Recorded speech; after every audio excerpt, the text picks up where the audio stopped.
first forecast brought to you by Store It at Home, rent-to-own portable buildings. Overnight tonight, another chilly night on the way, 38 degrees. We will have some cloud cover, and you will start to notice a little bit of change in the way of, well, a reinforcing shot of colder air. Maybe not what you wanted to hear because a cold front is moving in our direction. However, the good news is by the end of the week, we will see things start to turn around. Today, we did get to 63, and last night, we were all the way down to 39, well below the average for this time of year, running about 8 to 9 degrees below average on both our highs and lows. That will continue tomorrow. It'll be breezy as well, but storms are back in your forecast, and as you can see, we don't need any more rain. We're still running well above average. I'll be talking about that and when the cold air will finally say goodbye to. That's all coming up in a few minutes. Your ABC 31 News starts now.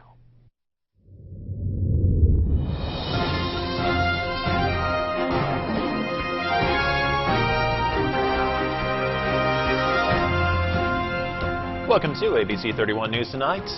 I'm Scott Beadle. The regular legislative session is underway in Baton Rouge. However, the question of countering a budget shortfall must await for a special session.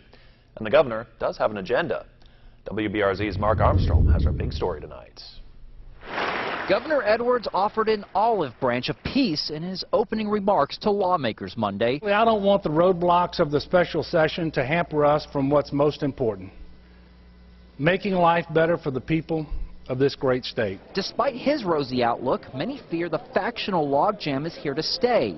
Democrat Ted James. Well, ironically, the same people that don't want to raise taxes are the same people that are asking for projects for their district, right? The hypocrisy around here is one of the reasons why we can't get anything done. Not everyone here sees the dysfunction as a bad thing. Republican Cameron Henry. And I think that's a great thing for taxpayers. I think the fact that people debate the budget and have really great discussions over it, and if you want to say it's a fight or disagreement, whatever it might be, when you're spending $30 billion of taxpayer money, you want to have that debate. Insiders say it's hard times for Louisiana politics. The cash-strapped state offers few incentives for lawmakers to face tough decisions who may just kick the problem down the road one more time, although some believe they will pull through anyway. Senate President John Alario. I see it as more of an educational process.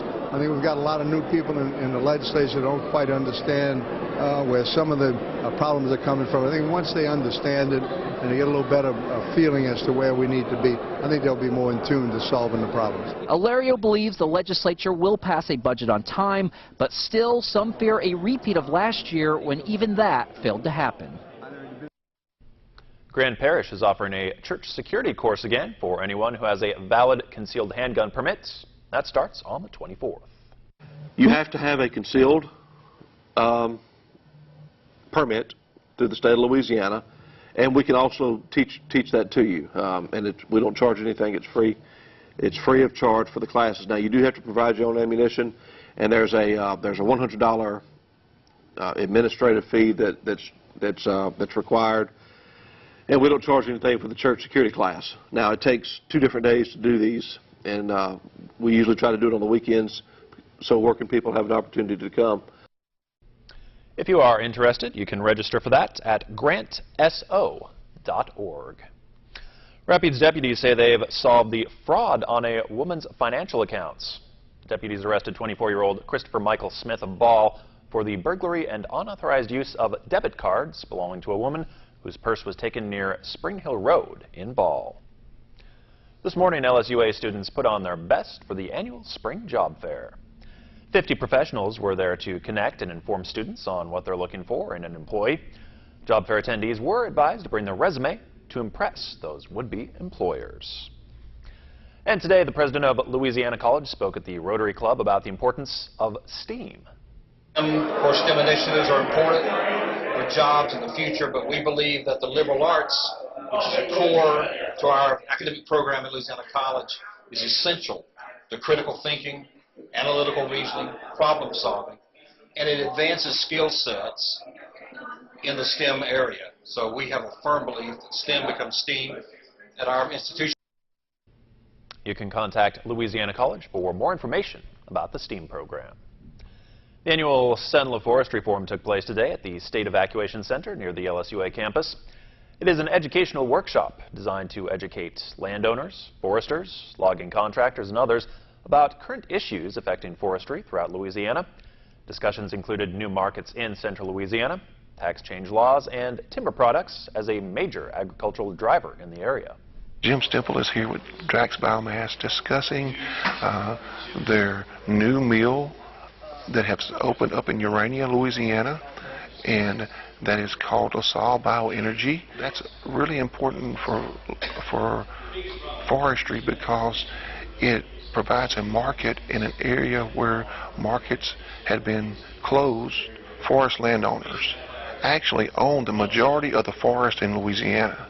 So any changes in the tax law that can make them more profitable and encourage them to pass their land on to future generations is a very important thing for forestry in Louisiana. Here's a fact that many aren't aware of. Forestry is the largest agriculture enterprise in Louisiana, with trees being the #1 crop. The new mill in Urania is expected to be in operation by the end of the year, creating over 100 new job opportunities. Last week we told you about the annual St. Jude Radiothon at KRRV. They've counted the coins and raised more than $105,000 for the children who go to St. Jude's. Congratulations to Sentinel Broadcasting and to the Hospital for Kids. The arrival of spring-like weather has been a boon to Louisiana strawberry growers. Record cold temperatures in January chilled the crops, but now the berries are nearing their peak production. Craig Gautreaux has more. The arrival of warmer weather in February made a big difference in Louisiana strawberry fields. Snow in December and record cold temperatures in January brought production to a halt, but now the berries are blooming and ripening as they approach peak season. We've got the springtime weather coming. It seems like these berries have bloomed overnight, and we're starting to see some wonderful berries because of that, and right now our farmers are picking. At Foss Farms, berry picking usually starts in November and ends in April. This year they are hoping to extend the season. We did plant some later varieties, and we are hoping that they can stay with us even until Mother's Day, and so we're hoping that that makes up for what we've lost. What they lost was more than a month's production because of inclement weather. Blooms were burnt and fruit was damaged. It takes at least 21 days after a strawberry flowers to develop into a juicy red piece of fruit. That's always a tough lick when you're a farmer and you can see, you know, what you could have gotten just to throw it away.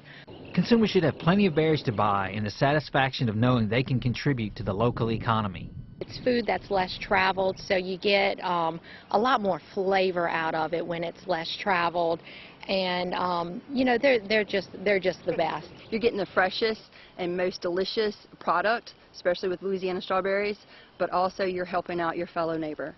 With the LSU Ag Center, this is Craig Gautreaux reporting. Last year, Louisiana raised 370 acres of strawberries with a farm value of $17 million. Good morning, Central Louisiana. Good morning, America. Look for your local weather updates during GMA. Brought to you by LSUA. Find your way to A.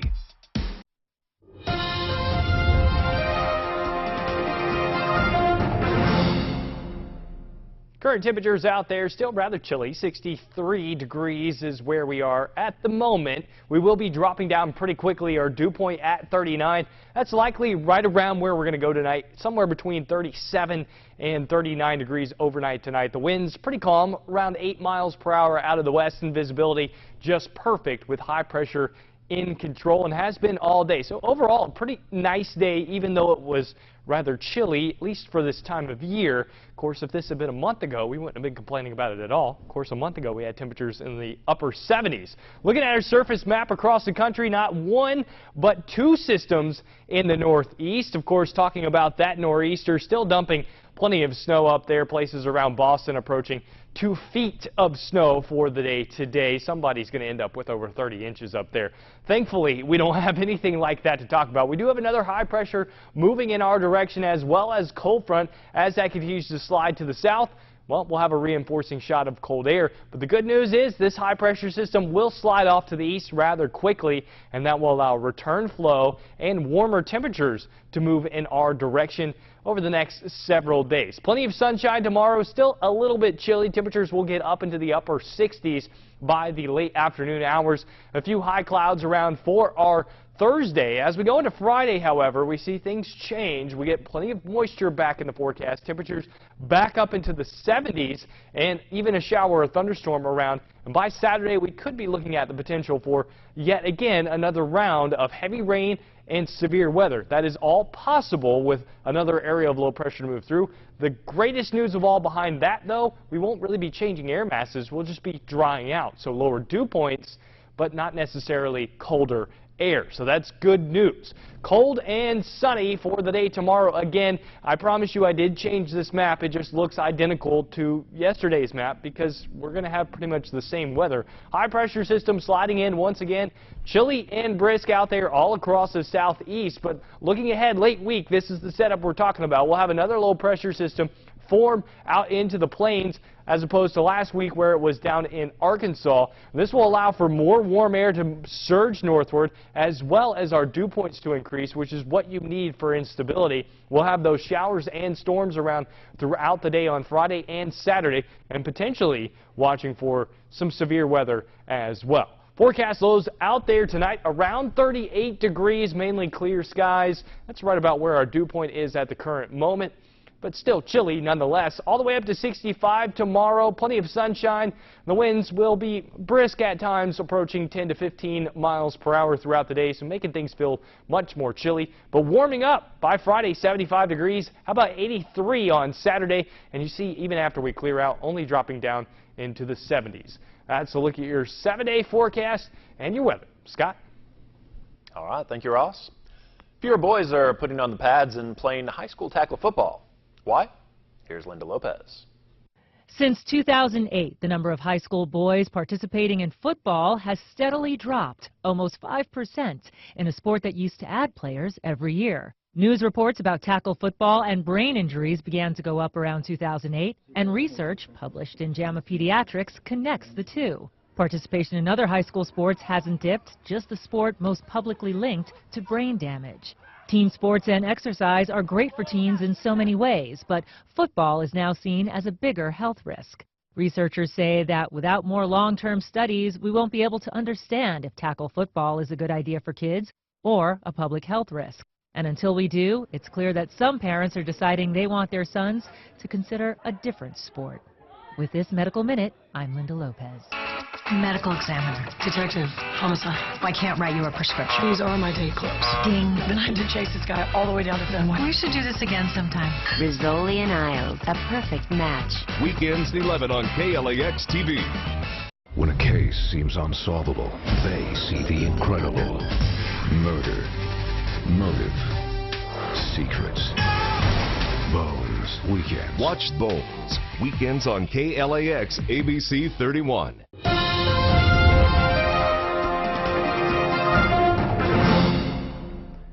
Good evening and welcome back to KLAX ABC31 Sports. I'm Zach Seminar. The Northwestern State women's tennis team had to wait a day due to inclement weather before meeting Nichols. But once they delayed, match went underway. The Lady Demons took care of business rather quickly. It took almost no time at all for NSU to sprint by Nichols, posting a 7-0 win in barely 2 hours to remain atop the conference at 4-0. The Demons secured the doubles point with a pair of convincing wins, with the big win of the weekend coming when Polina Ivanova bested Nichols State's Lingfeng Gu at #2 singles. At the #1 spot, Polina Mutel took care of business to help NSU get to 8-5 overall on the season. They take on Southeastern Louisiana next. That comes up on Saturday. We're out of time. Thanks for watching. There's a man out west who goes by the name of Mr. West. Mr. West. Mr. West. James West. James West. How did you know? Oh, just a wild guess. Hard secret agent. Get down! Hard cowboy. And all man. He's Jim West on the Wild Wild West. Keep the change. Here's weekdays at 4 and Saturdays at 5 on MeTV Alexandria.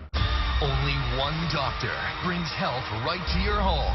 Every day is a new chance for change, and everyone can start right now. Make an appointment with Dr. Oz. Check in for your daily checkup.